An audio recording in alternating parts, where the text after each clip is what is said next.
بسم اللہ الرحمن الرحیم۔ تو پھر چلو، غروب آفتاب کے وقت چند میل اور طے کرنے کے بعد یہ لوگ ایک پہاڑی کے دامن میں رکے اور انور علی نے جین کی طرف متوجہ ہو کر کہا، اب رات ہونے کو ہے اور آگے چند میل تک جنگل زیادہ گھنا ہے، اس لیے ہمیں صبح تک یہیں قیام کرنا پڑے گا۔ وہ گھوڑوں سے اتر پڑے، جین ایک پتھر پر بیٹھ گئی اور انور علی اور دلاور خان گھوڑوں کو ایک جاڑی کے ساتھ باندھنے اور ان کی زینیں اتارنے میں مصروف ہو گئے۔ پھر انہوں نے پاس شفاف پانی کے ایک چھوٹے سے چشمے سے وضو کیا اور نماز کے لیے کھڑے ہو گئے۔ جب وہ نماز سے فارغ ہوئے تو جین پتھر پر بیٹھنے کی بجائے نڈال سی ہو کر زمین پر لیٹی ہوئی تھی۔ انور علی نے گھوڑوں کی زینوں کے 2 نمدے نکال کر اس کے قریب بچھا دیے اور تیسرا نمدہ لپیٹ کر تکیے کی جگہ رکھتے ہوئے کہا، آپ شاید زمین پر سونے کی عادی نہ ہوں، مجھے افسوس ہے کہ اس وقت میں آپ کے لیے اس سے بہتر بچھونے کا انتظام نہیں کر سکتا۔ آپ کچھ کھا لیں اور اطمینان سے سو جائیں۔ جین نمدے پر بیٹھ گئی اور انور علی نے اپنا رومال اس کے سامنے بچھا دیا اور پھر خود خرجین سے ایک روغنی روٹی نکال کر رومال پر رکھتے ہوئے کہا، یہ وہی کھانا ہے جو آپ نے دوپہر کے وقت کھایا تھا۔ مجھے افسوس ہے کہ ہم راستے میں آپ کے لیے کوئی شکار بھی تلاش نہیں کر سکے۔ یہ روٹی بہت لذیذ ہے، جین نے بے تکلفی سے نوالا توڑتے ہوئے کہا، آپ نہیں کھائیں گے؟ ہم بھی کھا لیں گے، میرے تھیلے میں ابھی کافی روٹیاں پڑی ہیں۔ جین نے چند لقمے کھانے کے بعد باقی روٹی رومال میں لپیٹ کر ایک طرف رکھ دی، پھر اٹھ کر چشمے سے پانی پیا اور واپس آ کر بیٹھ گئی۔ لیکن تھوڑی دیر بعد اس نے اچانک اٹھ کر بیٹھتے ہوئے انور علی کی دیکھا اور کہا، موسیو میں موت سے نہیں ڈرتی، لیکن نیند کی حالت میں موت کا تصور میرے لیے بہت بھیانک ہے۔ آپ کو یقین ہے کہ رات کے وقت یہاں ہمیں کوئی خطرہ نہیں، میرا مطلب ہے کہ بے خبری کی حالت میں شیر، چیتے یا بھیڑیے تو ہم پر حملہ نہیں کر دیں گے۔ انور علی نے جواب دیا، نہیں، آپ اطمینان سے سو جائیں۔ جین نے ادھر ادھر دیکھ کر کہا، آپ کا ساتھی کہاں گیا ہے؟ وہ آگ جلانے کے لیے خشک لکڑیاں جمع کر رہا ہے۔ ہاں موسیو، آگ ضرور جلا دیجیے، مجھے اس طریقے سے بہت خوف آتا ہے۔ یہ کہہ کر وہ دنیا مافیا سے بے خبر گہری نیند سو رہی تھی۔ چند گھنٹے بعد جب اس کی آنکھ کھلی تو اسے قریب ہی آگ کا ایک الاؤ دکھائی دیا اور وہ اٹھ کر بیٹھ گئی۔ انور علی چند قدم دور اپنے ہاتھ میں بندوق تھامے ایک پتھر پر بیٹھا ہوا تھا۔ آگ کر کر روشنی کے اس کے چہرے پر پڑ رہی تھی۔ جین دیر تک اس کی طرف دیکھتی رہی۔ گزشتہ واقعات اسے خواب معلوم ہوتے تھے۔ یہ نوجوان جو چند گھنٹے قبل اس کے لیے اجنبی تھا، اب برسوں کا ساتھی معلوم ہوتا تھا۔ وہ اس کے ساتھ باتیں کرنا چاہتی تھی، وہ اسے بتانا چاہتی کہ تم فرشتے ہو، لیکن تشکر اور احسان مندی کے سینکڑوں الفاظ اس کی زبان تک آ کر رک گئے۔ وہ دبی زبان میں موسیوں سے زیادہ کچھ نہ کہہ سکی۔ انور علی نے چونک کر اس کی طرف دیکھا اور اس کے قریب آ کر کھڑا ہوا۔ جین نے کہا، موسیو اب کیا وقت ہوگا؟ انور علی نے جواب دیا، آدھی سے زیادہ رات گزر چکی ہے۔ آپ کا ساتھی کہاں ہے؟ انور علی نے ایک طرف اشارہ کرتے ہوئے کہا، وہ سو رہا ہے۔ جین نے کہا، میں بڑی مدت کے بعد اتنی گہری نیند سوئی ہوں، مجھے وقت کا احساس تک نہیں رہا۔ آپ شاید بالکل نہیں سوئے۔ میں پہرا دے رہا تھا، اب دلاور خان کی باری ہے۔ موسیو مجھے پیاس محسوس ہوتی ہے، میں ابھی پانی لاتا ہوں۔ انور علی یہ کہہ کر ایک پیالہ اٹھایا اور چشمے سے بھر کر لایا۔ جین نے پانی پینے کے بعد کہا، یہ جنگل کب ختم ہوں گے؟ انور علی مسکرایا، آپ جنگل سے بہت ڈرتی ہیں؟ نہیں موسیو، اب آپ کے ساتھ سفر کرتے ہوئے مجھے ڈر محسوس نہیں ہوگا۔ انور علی نے کہا، میرے لیے یہ تکلیف دہ راستہ اختیار کرنا ایک مجبوری تھی۔ ارکاٹ کی حدود میں جگہ جگہ انگریزوں کی چوکیاں ہیں۔ اگر ہم دوسرا راستہ اختیار کرتے تو ممکن تھا کہ آپ کو کسی چوکی پر روک لیا جاتا، اور پھر ان سے یہ بھی بعید نہ تھا کہ وہ آپ کے متعلق پانڈیچری کی پولیس سے استفسار کرتے اور آپ کو ان کے حوالے کر دیتے۔ لیکن آپ کو پریشان نہیں ہونا چاہیے، کل دوپہر یا شام تک ہم جنگل سے نکل کر ایک آباد علاقے میں پہنچ جائیں گے۔ آپ سو جائیں، ہمیں الگ صبح یہاں سے کوچ کرنا ہے۔ انور علی دلاور خان کی طرف بڑھا اور اسے جگانے کے بعد جین سے چند قدم دور ایک گھوڑے کی ذہن پر سر رکھ کر لیٹ گیا۔ جین کچھ دیر بیٹھی اپنے ماضی، حال اور مستقبل کے متعلق سوچتی رہی، اور رات کی ٹھنڈی ہوا کے ہلکے ہلکے جھونکے نہایت خوشگوار تھے۔ آسمان صاف اور ستارے معمول سے زیادہ بڑے اور چمکدار معلوم ہوتے تھے۔ تھوڑی دیر بعد وہ گہری نیند سو رہی تھی۔ اگلے دن یہ لوگ چند چھوٹی چھوٹی پہاڑیاں عبور کرنے کے بعد ایک وادی کے گنجان جنگل میں سے گزر رہے تھے کہ اچانک انور علی اپنے گھوڑے سے کود پڑا اور ساتھیوں کو رکنے کا اشارہ کر کے دبے پاؤں ایک طرف بڑھا اور گھنی جھاڑیوں میں روپوش ہو گیا۔ جین بد حواس ہو کر ادھر ادھر دیکھ رہی تھی، لیکن دلاور خان کے چہرے پر نہایت درجے کا اطمینان تھا۔ اچانک جنگل میں بندوق کی آواز سنائی دی اور جین چلا چلا کر دلاور خان سے کچھ پوچھنے لگی۔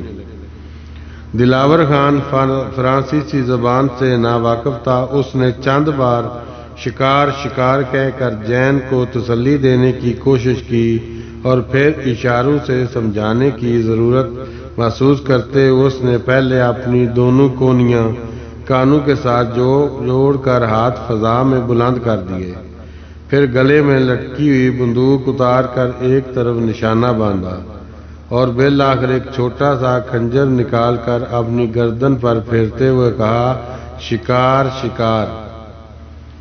جین کے لیے اس کی زبان کی طرح اس کے اشارے بھی ایک معمہ تھے، اور وہ انتہائی اضطراب اور بے بسی کی حالت میں اس کی طرف دیکھ رہی تھی۔ کچھ دیر بعد وہ ایک ندی کے کنارے آگ جلا کر ہرن کا گوشت بھون رہے تھے۔ پاس ہی ایک درخت کی شاخوں پر چند بندر کود رہے تھے۔ جین اپنی جگہ سے اٹھی اور درخت کے نیچے جا کر بندروں کی طرف دیکھنے لگی۔ اچانک اسے جنگل کی طرف جھاڑیوں میں کوئی آہٹ محسوس ہوئی۔ اس نے مڑ کر دیکھا اور ایک ثانیے کے لیے معبود سی ہو کر رہ گئی، پھر چیخ مار کر وہاں سے بھاگی۔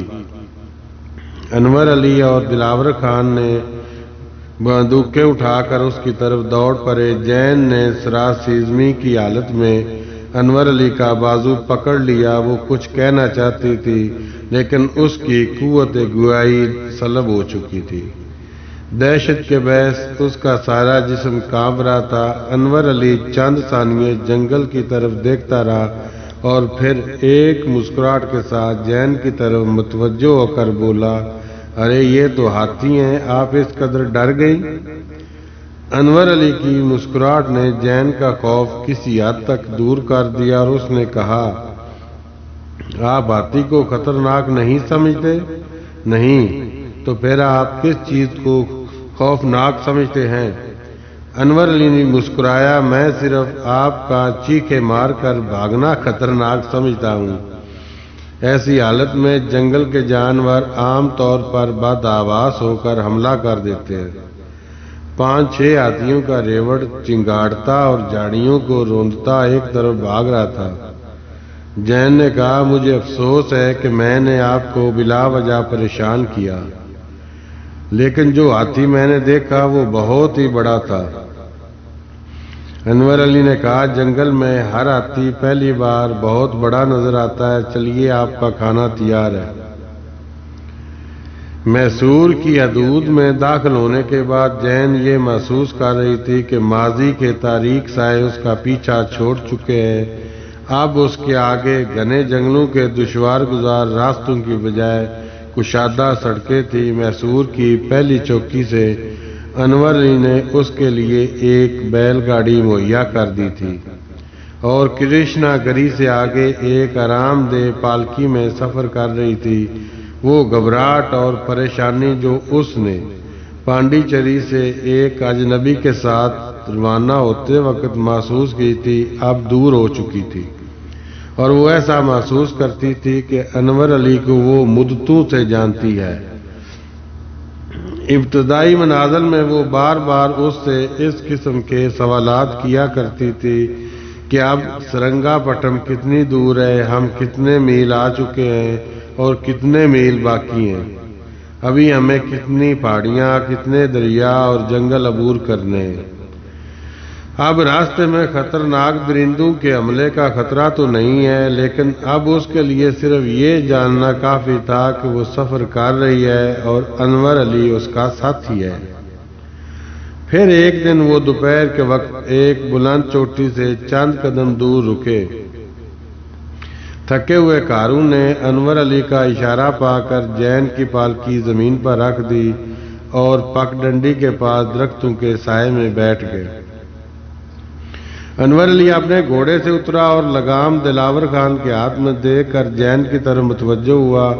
ہمارا سفر ختم ہونے والا ہے، آپ اس ٹیلے کی چوٹی سے سرنگا پٹن کی پہلی جھلک دیکھ سکیں گے۔ جین پالکی سے اتری اور کسی توقف کے بغیر تیزی سے ٹیلے کی چوٹی کی طرف بڑھی۔ چند قدم چلنے کے بعد اس نے مڑ کر انور علی کی دیکھا اور کہا، آپ نہیں آئیں گے؟ اچھا، آتا ہوں۔ انور علی آگے بڑھا اور جین کے قریب پہنچ کر بولا، سرنگا پٹم دیکھنے کے لیے مجھے اس ٹیلے کی چوٹی پر پہنچنے کی ضرورت نہیں تھی۔ اس شہر کے مناظر ہمیشہ میری آنکھوں کے سامنے رہتے ہیں۔ تھوڑی دیر بعد وہ ٹیلے کی چوٹی پر کھڑے تھے اور جین دم خود ہو کر سرنگا پٹم کے دل فریب مناظر دیکھ رہی تھی۔ ٹیلے سے نیچے کوئی 2 میل دور دریائے کاویری بہہ رہا تھا اور بلند فصیل کے برج، شاہی محل کے کنگرے اور مسجد کے گنبد اور مینار دکھائی دے رہے تھے۔ انور علی نے سرنگا پٹم ایک جزیرہ ہے اور دریا کی ایک شاخ اس کے دوسری طرف ہے۔ جین کے ہونٹوں پر ایک دل فریب تبسم تھا اور اس کی آنکھوں میں امید کے چراغ روشن تھے، اور وہ کہہ رہی تھی، یہ میری آخری جائے پناہ ہے، یہ میرے سپنوں کی جنت ہے، آپ نے مجھ پر بہت احسان کیا ہے۔ مجھے اظہار تشکر کے لیے الفاظ نہیں ملتے۔ میں ایک بات پر بہت نادم ہوں، مجھے اپنا کوئی راز آپ سے نہیں چھپانا چاہیے تھا، لیکن میں نے آپ کو یہ نہیں بتایا کہ لیمبرٹ میرا مطلب ہے، لیگرانڈ سے میری شادی نہیں ہوئی۔ انور علی مسکرایا، آپ نے میری معلومات میں کوئی اضافہ نہیں کیا۔ لیگرانڈ میرا دوست ہے اور وہ مجھے اپنی تمام سرگزشت سنا چکا تھا۔ جین نے کہا، موسیو، آپ برا نہ مانے، میں بچپن میں اس ملک کے انسانوں کے متعلق عجیب و غریب باتیں سنا کرتی تھی۔ آپ نے سنا ہوگا کہ ہم وحشی ہیں اور ہم انسانیت کا احترام نہیں کرتے۔ ہاں، اور یہ بھی کہ اس ملک کے لوگوں کی شکلیں بہت خوفناک ہوتی ہیں۔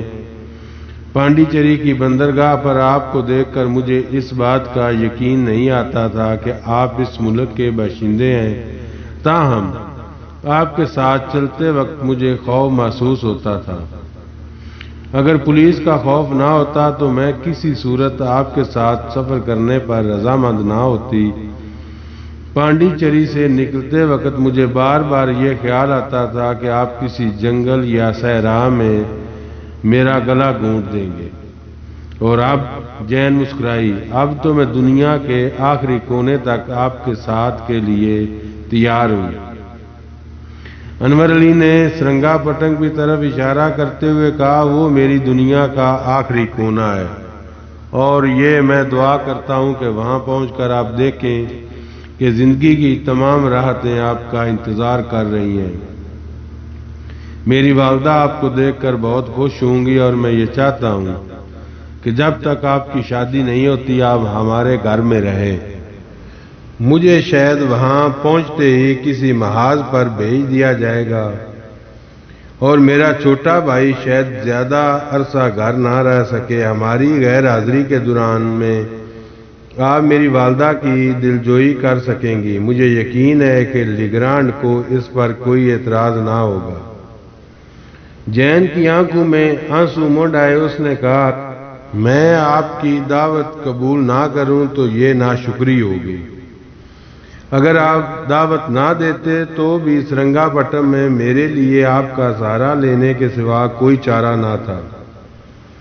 آپ کا گھر کس طرف ہے؟ انور علی نے شہر کی طرف اشارہ کرتے ہوئے کہا، وہ ان درختوں کے پیچھے ہے، لیکن آپ یہاں سے نہیں دیکھ سکیں گی۔ اب چلیے۔ انور علی یہ کہہ کر پہاڑی سے نیچے اترنے لگا اور جین اس کے پیچھے چل پڑی۔ چند منٹ بعد وہ اپنی پالکی پر سوار ہو رہی تھی۔ غروب آفتاب سے پہلے کچھ دیر پہلے فرحت اور مراد علی مکان کی بالائی منزل کے ایک کمرے میں بیٹھے ہوئے تھے۔ منور خان ایک صندوقچہ اٹھائے بھاگتا ہوا کمرے میں داخل ہوا اور اس نے کہا، بی بی انور علی صاحب آ گئے ہیں۔ دلاور خان بھی آ گیا ہے، وہ ایک مہم کو بھی ساتھ لے کر آئے۔ مراد علی اپنی کرسی سے اٹھا اور کمرے سے باہر نکل گیا اور زینے کی طرف بڑھا۔ نیچے اتر کر سین میں داخل ہوتے ہی اسے انور علی اور جین دکھائی دیے اور وہ بھاگ کر بے اختیار اپنے بھائی سے لپٹ گیا۔ فرحت برآمدے میں نمودار ہوئی۔ انور علی نے جلدی سے آگے بڑھ کر اسے سلام کرنے کے بعد کہا، امی جان میرے ساتھ ایک مہمان ہے۔ فرحت نے کہا، آؤ بیٹی، ہمیں تمہارا انتظار تھا۔ انور علی نے فرانسیسی زبان میں کہا، امی جان آپ کا خیر مقدم کرتی ہیں۔ جین مغربی آداب کے مطابق جھک گئی اور فرحت نے شفقت سے دونوں ہاتھ اس کے سر پر رکھ دیے۔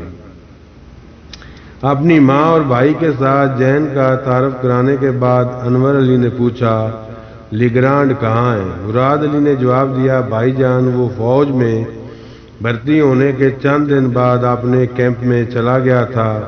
وہ ہر روز ان کے متعلق پوچھنے کے لیے آتا ہے اور جب اسے یہ معلوم ہوا کہ موسیو لالی کی ریجمنٹ سرنگا پٹم سے کوچ کرنے والی ہے وہ بہت زیادہ بے چین رہتا ہے۔ میں اسے ابھی اطلاع دیتا ہوں۔ ٹھہرو، میں تمہارے ساتھ چلتا ہوں، مجھے سپہ سالار کی خدمت میں حاضری دینی ہے۔ لیکن نہیں، تم یہیں ٹھہرو، امی جان کو ان کے ساتھ باتیں کرنے کے لیے ایک مترجم کی ضرورت پڑے گی، میں لیگرانڈ کو بھیج دوں گا۔ ماں نے کہا، بیٹا لباس تبدیل نہیں کرو گے؟ امی جان میں جو فالتو جوڑے ساتھ لایا تھا وہ اس سے زیادہ میلے ہو چکے ہیں، راستے میں انہیں دلوانے کا موقع نہیں ملا۔ ماں نے کہا، تم جو کپڑے یہاں چھوڑ گئے تھے وہ سنبھال کر رکھے ہیں۔ چند منٹ بعد انور علی فوجی مستقر کی طرف روانہ ہو چکا تھا اور فرحت ایک کمرے میں مراد علی کو اپنا ترجمان بنا کر جین کے ساتھ باتیں کر رہی تھی۔ قریباً 1 گھنٹہ بعد جین اور لیگرانڈ انور علی کے دیوان خانے میں بیٹھے ہوئے تھے اور جین اسے موریشس سے لے کر سرنگا پٹم تک کے سفر کے واقعات سنا رہی تھی۔ جین کی سرگزشت سننے کے بعد لیگرانڈ نے کہا، جین، موریشس سے روانہ ہونے کے بعد میری زندگی کا کوئی لمحہ تمہاری یاد سے خالی نہ تھا۔